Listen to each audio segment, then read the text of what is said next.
जय श्री राम। रामायण केवल एक धार्मिक ग्रंथ नहीं है, बल्कि भारत की संस्कृति, मर्यादा और धर्म का जीवंत प्रतीक है। इसमें कई ऐसे रहस्य हैं और ऐसे प्रसंग हैं जो सामान्य पाठ में नजर नहीं आते, परंतु जब हम गहराई से अध्ययन करते हैं तो ये रहस्य आध्यात्मिक और लौकिक दोनों दृष्टिकोणों से चमत्कारिक और प्रेरणा स्तब्ध प्रतीत होते हैं। पहला रहस्य, भगवान राम के पूर्वजों की गुप्त भविष्यवाणी। इसमें यह बताया गया है कि श्री राम के जन्म से हजारों वर्ष पहले ही ब्रह्मा जी और वशिष्ठ मुनि ने श्री राम के अवतार की भविष्यवाणी कर दी थी। रघुवंश की एक दुर्लभ शाखा में यह रहस्य प्रकट हुआ था कि विष्णु भगवान स्वयं रघुकुल में जन्म लेंगे। दूसरा रहस्य यह है कि श्री लक्ष्मण जी का संबंध शेषनाग से ही क्यों है। श्री लक्ष्मण जी का संबंध शेषनाग से है, लेकिन यह केवल प्रतीकात्मक नहीं, वास्तविक है। वाल्मीकि रामायण और ब्रह्म पुराण में वर्णित है कि श्री विष्णु जब भी अवतार लेते हैं, शेषनाग उनके साथ प्रकट होते हैं।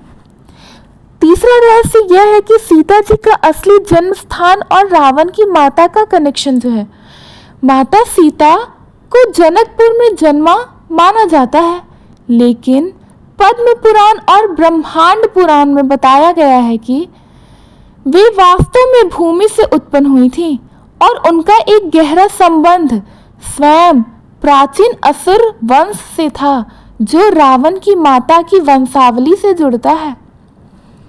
चौथा रहस्य, हनुमान जी को अपने बल का स्मरण क्यों नहीं था।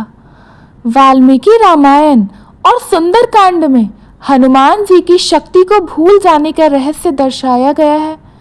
यह उनके अवतार की शर्तों में से एक थी और माता अंजना ने उन्हें यह वरदान दिया था कि जब समय आएगा कोई उन्हें उनका बल याद दिलाएगा। पांचवा रहस्य, विभीषण का राम के पक्ष में जाना पूर्व नियोजित योजना था। यह केवल एक राजनीतिक चाल नहीं थी। रामचरितमानस और लंका कांड में यह संकेत है कि विभीषण को देवताओं द्वारा रावण के विनाश की गुप्त योजना में शामिल किया गया था। छठा रहस्य, राम और रावण की पहली भेंट युद्ध से पहले। बहुत कम लोग जानते हैं कि बाल कांड में एक लुप्त प्रसंग में यह वर्णन है कि रावण और श्री राम का सामना ताड़का वध के समय एक